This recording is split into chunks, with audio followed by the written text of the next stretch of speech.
नमस्कार दोस्तों, बागुड़ा कॉलेज बागुड़ा के इस ऑनलाइन प्लेटफॉर्म जो ये महामारी के दौर में कोविड-19 के दौर में जो ऑनलाइन प्लेटफॉर्म के माध्यम से जो क्लासें ली जाएगी वो इसी चैनल के माध्यम से क्लास ली जाएगी।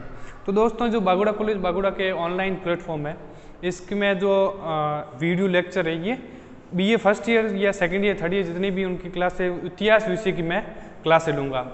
दूसरी बात तो ये दोस्तों ये लेक्चर ये जितनी भी तमाम यूनिवर्सिटी उनके लिए भी या कॉलेज उनके लिए भी फ़ायदेमंद है और वो भी अपने लेक्चर है वो देख सकते हैं। दूसरी बात दोस्तों इतिहास विषय है उस पढ़ने से पहले जैसे बीए फर्स्ट ईयर का इतिहास जो बीए फर्स्ट ईयर के फर्स्ट पेपर है उसका प्राचीन भारत का इतिहास है।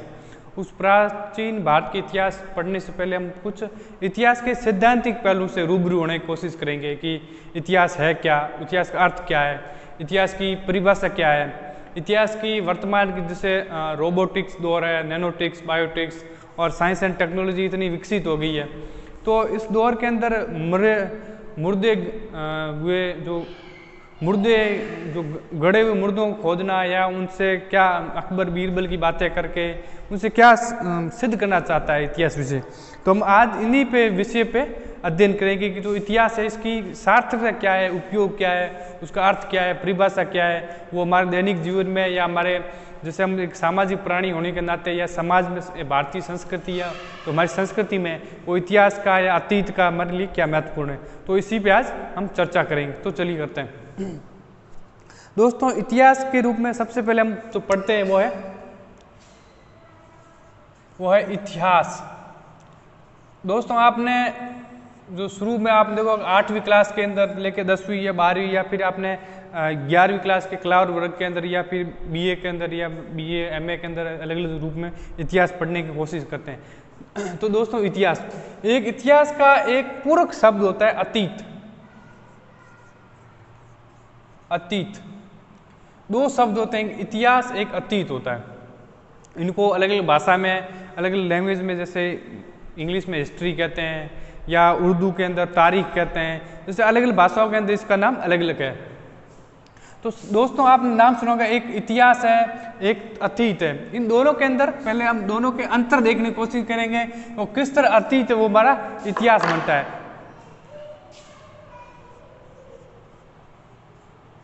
अतीत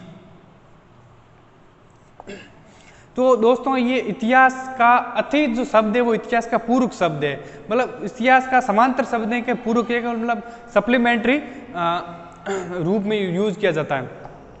इतिहास अतीत क्या है दोस्तों? अतीत है वो जो हमारे जीवन में घटने वाली हर घटना है वो तो बीतने के जो हमारे साथ घटने वाली हर घटना है वो यदि वो अतीत का रूप धारण करती है। वो जो हमारे साथ जो जितनी भी घटनाएं घटती है, चाहे हमने हमारे साथ हमारे पूर्वजों के साथ क्या घटना घटी या हमारे साथ जो हमने कल क्या खाया था, कल हम कहाँ घूमने गए थे, ताजमहल घूमने गए थे, लाल किला घूमने गए थे या कहीं हवा महल देखने गए थे, जितने भी हम जो कहीं देखने जाते हैं कल क्या पड़ा था या कल हमारे साथ क्या एक्सीडेंट हुआ था, जितने भी तमाम हमारे जीवन की या मानव जीवन की घटना है वो अतीत कहलाती है। तो मैं लिखूँ मानव जीवन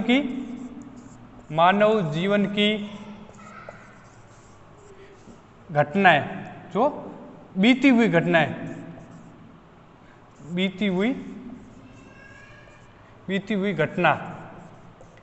बीती हुई मानव जीवन की तमाम जो सारी घटनाएं वो अतीत कहलाती है। लेकिन वो अतीत वो इतिहास का रूप कैसे धारण करती है? जैसे हमारे जैसे मैं एक मानव के रूप में अगर मेरे जीवन जो तमाम घटना वो इतिहास का रूप धारण नहीं कर सकती, या आदमी ने क्या खाया, कहाँ घूमने गया, किसने कहाँ यात्राएं की, किसने क्या देखा, वो सब इतिहास के रूप में धारण नहीं कर सकते। लेकिन आपने देखा होगा जो महात्मा गांधी ने दांडी यात्रा की वो इतिहास में महत्वपूर्ण क्यों होगी? तो इसके महत्वपूर्ण होने जो चीज़ें अतीत की घटनाएं या यात्रा से हम भी आम आदमी यात्रा करता है या कहीं घूमने जाता है, लेकिन जो महात्मा गांधी ने दांडी यात्रा की वो इतिहास का रूप कैसे धारण हुई, तो हम इसमें ये चर्चा करेंगे। तो अतीत किस तरह वो इतिहास का रूप धारण करती है, इसके पीछे दो चीज़ें हैं। पहली चीज़ है वो महत्वपूर्ण होना चाहिए। कोई भी घटना है वो महत्वपूर्ण होनी चाहिए तभी वो इतिहास का रूप धारण कर सकती है। जो अतीत की कोई भी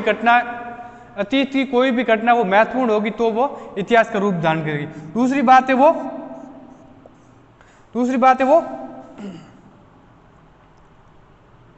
तो इतिहास की दूसरी जो अतीत की दूसरी चीजें जो इतिहास का रूप धारण करती है वो एक प्रमाणिक होनी चाहिए, प्रमाणिक, या जो कोई भी साक्ष्य पे आधारित होना चाहिए, उसका कोई साक्ष्य होना चाहिए। वो घटना क्या कहलाती है? अतीत के रूप में। मतलब अतीत की तमाम घटनाओं को अगर उसका इतिहास में बदलना है तो उसके पीछे दो कारण होंगे। एक तो वो क्या घटना महत्वपूर्ण होनी चाहिए, जैसे महात्मा गांधी की दांडी यात्रा है, तो वो आम यात्रा करते हैं लेकिन जो दांडी यात्रा वो महत्वपूर्ण है।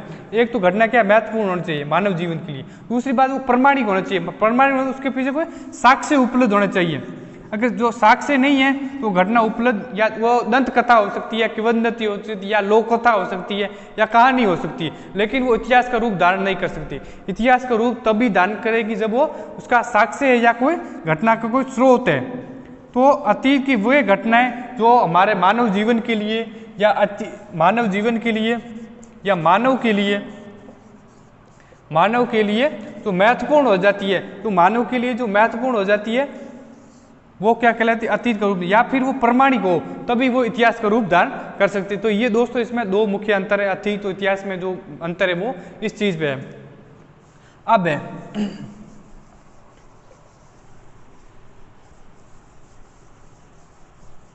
अब दोस्तों इतिहास की अर्थ क्या है, अर्थ और परिभाषा पर हम चर्चा करते हैं। दोस्तों अध्ययन के रूप में हम जब इतिहास का अध्ययन करते हैं तो इतिहास को केवल उसके उपयोग अनुपयोग या मरे हुए मुर्दों को खोजना नहीं है। इतिहास की एक सार्थकता है, इतिहास का उपयोग है। हम सामाजिक प्राणी होने के नाते इतिहास का हमारे पास बहुत ज़्यादा उपयोग है। उनकी एक संस्कृति के रूप में, एक सांस्कृतिक पहलू के रूप में, या मानसिक, जैसे हम इतिहास पढ़ते हैं उसमें रोचकता होती है। अगर इतिहास में रोचकता नहीं है, इतिहास हमारे लिए एक तरह का बौद्धिक तत्व के रूप में कार्य करता है, अगर बौद्धिक तत्व के रूप में कार्य करता है तो इतिहास है वो, इतिहास का एक तो अर्थ है, इतिहास के अर्थ क्या है, इतिहास का क्या अर्थ है। दूसरा है इतिहास की परिभाषा क्या है, इतिहास की परिभाषा क्या है। दूसरी चीज होती है वो इतिहास की सार्थकता, या उसका सार्थकता क्या है, या उसका इतिहास का महत्व क्या है हमारे जीवन में, या शिक्षा के रूप में लें, या फिर हम अध्ययन के रूप में लें, या फिर हमारे दैनिक जीवन के रूप में शिक्षा का क्या अर्थ है। दूसरा कि हमारे जो इतिहास है उसका उपयोग क्या है। तो हम इन दो चीजों पर अर्थ करेंगे, इतिहास का अर्थ और परिभाषा क्या है, दूसरा इतिहास की सार्थकता क्या है, इतिहास का महत्व क्या है, इतिहास का उपयोग क्या है या अनुपयोग क्या है। तो हम इस पर चर्चा करते हैं।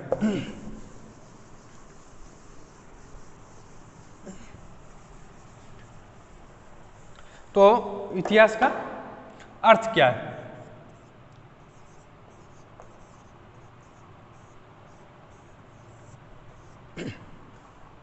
दोस्तों एक पेलोपोनेशियन नाम का एक युद्ध हुआ था जो ग्रीक के अंदर, एक पेलोपोनेशियस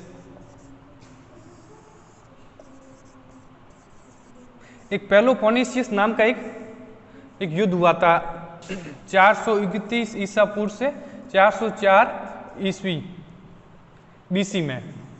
मैं आपको बाद में ये कॉन्सेप्ट समझाऊंगा, बीसी एडी या क्या ये बाद में समझाऊंगा। तो ये पेलोपोनेशियस नाम का युद्ध हुआ था, उसका वर्णन है वो आपने नाम सुना होगा, इतिहास का पितामह या इतिहास का जनक जिसे कहते हैं वो हीरोडोटस को कहा जाता है।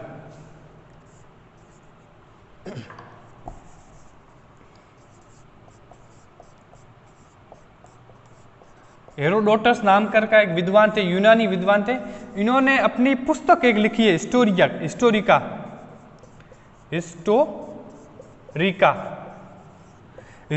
नाम की एक पुस्तक लिखी है, ये पुस्तक है हिस्टोरिका। उस पुस्तक के अंदर उन्होंने पेलोपोनेशियस युद्ध का उन्होंने वर्णन लिखा। ये युद्ध है वो ग्रीक या जो यूनान है, ग्रीक और यूनान के मध्य हुआ था। ग्रीक और फारस के मध्य, जो वर्तमान का ईरान है इसे फारसी बोलते हैं, प्राचीन नाम फारस है, जिसे फारसी भाषा या पारसी प्रेसियन भाषा है वो ईरान और फारस के बीच में हुआ था। तो जो हीरोडोटस ने अपनी पुस्तक हिस्टोरिका के अंदर पेलोपोनेशियस युद्ध का वर्णन लिखा है। तो इस पेलोपोनेशियस युद्ध के वर्णन में उन्होंने एक शब्द का इस्तेमाल किया है। वो शब्द क्या था? हिस्टोरिया, जिसको बोलते हैं इसको इस तरह लिखा जाता है हिस्टोरिया, या फिर इसको ऐसे लिखें हिस्टोरिया। इस तरह इन्होंने एक हिस्टोरिया शब्द इस्तेमाल किया है, उसी शब्द से बाद में वो रूपांतर होता है हिस्ट्री शब्द है, वो हिस्टोरिया से शब्द है वो हिस्ट्री शब्द बना है। ऐसा नहीं दोस्तों ये हटाने से स्टोरी, ये जो कथा है या कला दूसरे से नहीं, ये शब्द है वो अपने मूल रूप से बनाए, ना कि स्टोरी इस बाद में इस तरह का जो ऐसे भ्रामक शब्द इस्तेमाल किया जाता है, ये इस तरह का नहीं है। लेकिन जो वास्तविक शब्द हिस्टोरिया है, तो हीरोडोटस का हिस्टोरी का पुस्तक थी, उन्होंने पहले जो युद्ध का वर्णन किया है, उस युद्ध के वर्णन के अंदर इन्होंने एक शब्द का इस्तेमाल किया। तो दोस्तों हिस्टोरिया शब्द इसका अर्थ क्या है? ये हिस्टोरिया शब्द है वो बाद में परिवर्तन होते हुए कालांतर के अंदर या समय के साथ इसमें परिवर्तन होते हुए हिस्ट्री का रूप धारण किया।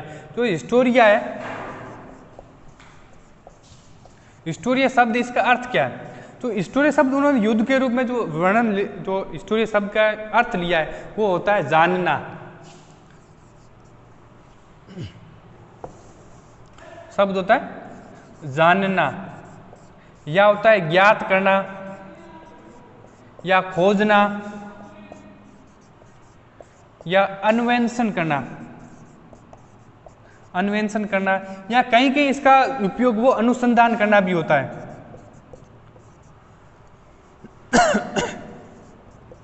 अनुसंधान भी होता है। तो जो दोस्तों हिस्टोरिया शब्द है इसका इन्होंने हीरोडोटस ने उपयोग किया, या जो इसका अर्थ निकलता है वो होता है जानना, ज्ञात करना, खोजना, या अन्वेषण या अनुसंधान होता है। तो दोस्तों हिस्टोरिया जो इतिहास सब्जेक्ट है या इतिहास शब्द है उसके अंदर तो हिस्टोरिया शब्द इसका इस्तेमाल है वो किसी चीज़ को जानने के लिए, किसी चीज़ को खोजने के लिए या ज्ञात करने के लिए इसका शब्द का इस्तेमाल किया जाता है। तो दोस्तों ये तो हुआ इसका हिस्टोरिया शब्द। जैसे अब हम भी एक इतिहास जो शब्द इस्तेमाल करते हैं, इतिहास का एक संस्कृत शब्द है, उस संस्कृत शब्द से इसकी हिंदी में रूपांतरण हुआ है, हिंदी के अंदर प्रयोग किया जाता है। तो इतिहास के अंदर जो संस्कृत शब्द है वो 3 शब्दों से मिलकर बना है, इति, धन, धन, आस से। एक संस्कृत के विद्वान हुए हैं, उन्होंने इसका शब्द का अर्थ बताया। उन्होंने एक पुस्तक लिखी थी निरुक्त भाष्य, निरुक्ति भाष्य। निरुक्ति भाष्य में उन्होंने इस शब्द का, इतिहास शब्द का उन्होंने व्याख्या की है, उनका अर्थ निकालने का प्रयास किया, अर्थ देने का प्रयास किया।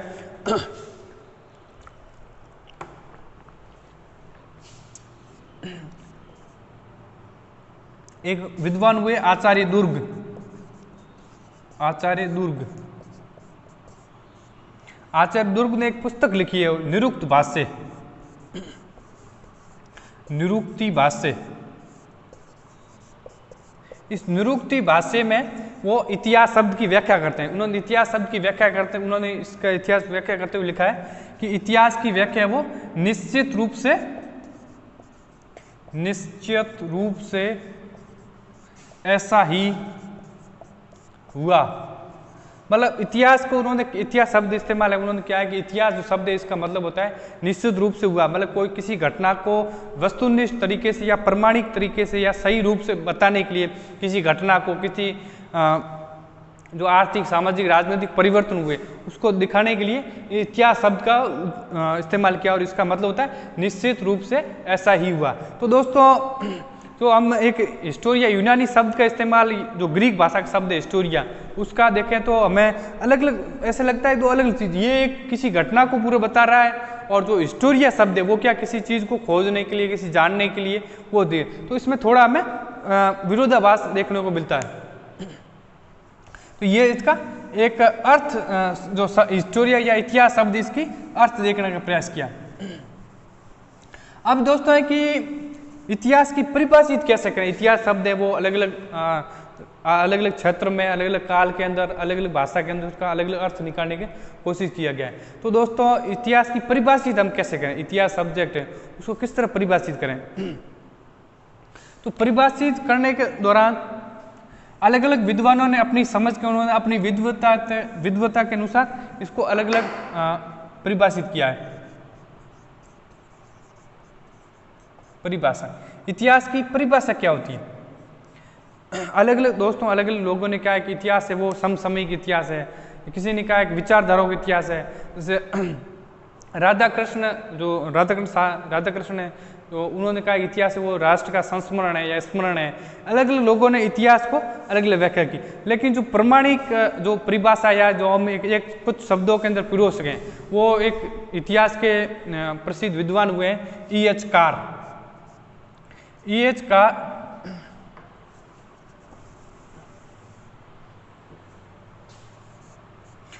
कार नाम के एक विद्वान हुए हैं। उन्होंने E.H. कार नाम के एक ब्रिटिश विद्वान हुए हैं। इन्होंने इतिहास की जो एक ऐसी सारगर्भित परिभाषा दी है जिसके अंदर हम इतिहास को परिभाषित कर सकें। लेकिन इससे पहले बहुत सारे लोगों ने अलग अलग परिभाषा दी, लेकिन वो जैसे क्लिगवुड नाम के एक विद्वान है, क्लिगवुड नाम के एक इतिहासकार, उन्होंने अलग परिभाषा दी। या एक क्रोचे नाम के एक विद्वान है, उन्होंने अलग परिभाषा दी। या राधा कृष्ण ने, रोमिला, अलग अलग विद्वानों ने अलग अलग अपने मन से इन्होंने इतिहास को परिभाषित करने की कोशिश की। लेकिन हम सारगर्भित रूप से देखें या गागर में सागर के रूप में देखें तो जो E.H. कार नाम के विद्वान है, ब्रिटिश विद्वान, इन्होंने जो पुस्तक लिखी है एक व्हाट इज हिस्ट्री पुस्तक लिखी है। व्हाट इज हिस्ट्री, इतिहास क्या है। व्हाट इज हिस्ट्री या इतिहास क्या है, इस नाम की पुस्तक लिखी है। उन्होंने इनका वर्णन करते हुए लिखा है कि जो इतिहास है वो, उन्होंने एक बहुत सारगर्भित परिभाषा दी है।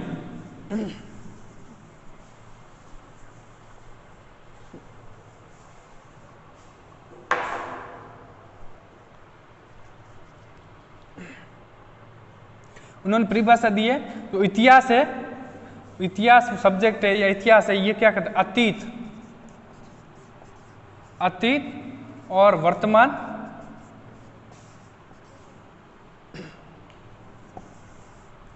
इतिहास है वो अतीत और वर्तमान के मध्य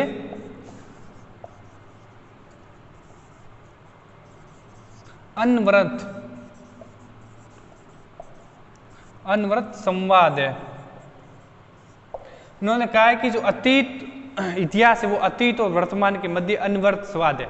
अनवरत का मतलब होता है कंटिन्यूस, लगातार। संवाद का मतलब होता है, जैसे संवाद का मतलब क्या होता है, संवाद का मतलब डायलॉग होता है या उनके साथ वार्तालाप है, जो बातचीत, उसको संवाद बोलते हैं। तो संवाद है। उन्होंने इतिहास की जो प्रमाणिक या जो सारगर्भित परिभाषा दी वो है कि जो इतिहास है वो अतीत और वर्तमान के मध्य अनवरत संवाद है। अनवरत का मतलब लगातार और संवाद का मतलब डायलॉग या बातचीत या परिचर्चा है। अब दोस्तों उन्होंने ये परिभाषा क्यों दी कि इतिहास अतीत वर्तमान के मध्य जो अनवरत संवाद है, अनवरत लगातार। इससे पहले मैं आपको दोस्तों ये परिभाषा समझाने पहले एक चीज समझाना चाहता हूं। दोस्तों वो इतिहास है वो तो इतिहास का जो एक लक्ष्य होता है वो होता है परिवर्तनों का अध्ययन करवाना। मैं इस परिभाषा से पहले आपको समझाना चाहता हूं। इतिहास है वो परिवर्तनों का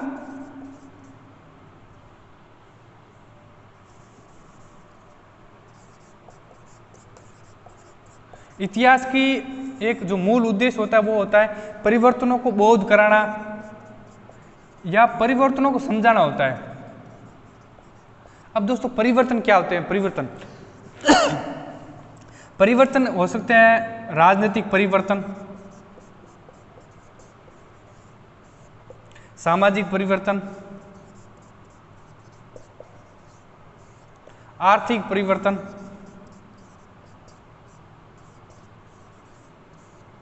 सांस्कृतिक परिवर्तन,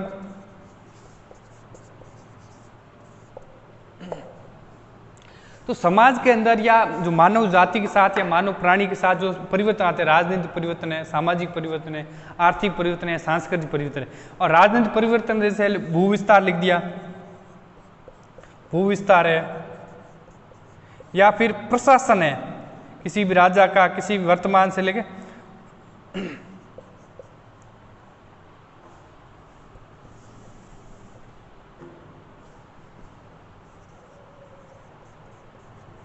प्रशासन है, या सामाजिक पर्व लिखते हैं, महिलाओं की स्थिति है या फिर जाति है, वर्ण है, जितनी भी सामाजिक स्थिति है, धर्म में जो उसकी महिलाओं की स्थिति है, पुरुषों की स्थिति है, या उसमें पूजा पद्धति, जितनी भी सामाजिक स्तर है उसमें महिलाओं की, नारियों की स्थिति, पुत्री के रूप में, विधवा के रूप में, अलग अलग जो संदर्भ में उनको, दलितों की क्या स्थिति, शूद्रों की क्या स्थिति थी, या वर्ण व्यवस्था क्या है, जाति व्यवस्था क्या है, या आश्रम व्यवस्था क्या है, या जितने भी हमारे सामाजिक जो समाज का सामाजिक ताना बाना है वो सामाजिक पहलू के अंदर पड़ जाता है। या फिर आर्थिक रूप में जो कर व्यवस्था है या व्यापार है या नगरीकरण है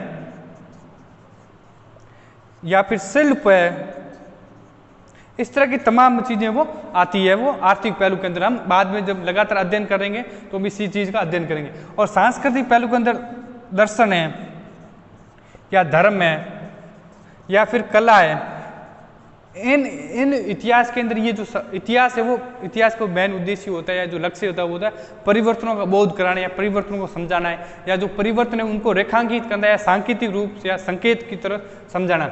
और परिवर्तन क्या होता है? आर्थिक, सामाजिक, राजनीतिक परिवर्तन, ये उनको परिवर्तनों को समझाना होता है। तो दोस्तों अब वो परिभाषा समझिए। मैंने समझाया था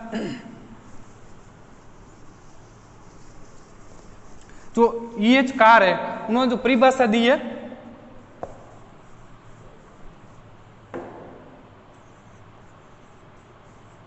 इतिहास के रूप में जो उन्होंने परिभाषा दी है E.H. कार ने, ब्रिटिश विद्वान है E.H. कार, उनकी जो पुस्तक है व्हाट इज हिस्ट्री, ये हिंदी में भी मिलती है और इंग्लिश में भी है। बहुत प्रमाणिक और बहुत बिल्कुल पतली सी बुक है और सारगर्भित पुस्तक है। इन्होंने अपनी पुस्तक व्हाट इज हिस्ट्री में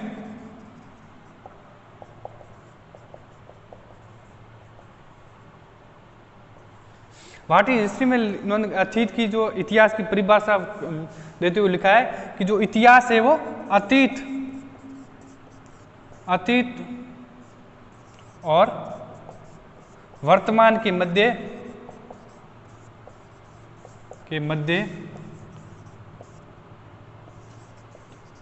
अनवरत संवाद है।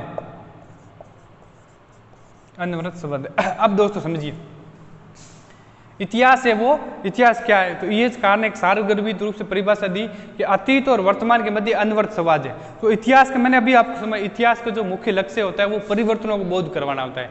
जो हमारे परिवर्तन, जो आप देखोगे बाद में जैसे पढ़ाएंगे, जो मध्य पाषाण काल है, पूर्व पाषाण काल, मध्य पाषाण काल, नव पाषाण काल, या फिर उसके बाद सिंधु घाटी सभ्यता है, उसके बाद वैदिक सभ्यता है, उसके बाद मौर्य काल है, या फिर उसके बाद गुप्त काल है, या फिर सल्तनत काल है, या मुगल काल है, या जो औपनिवेशिक दौर है।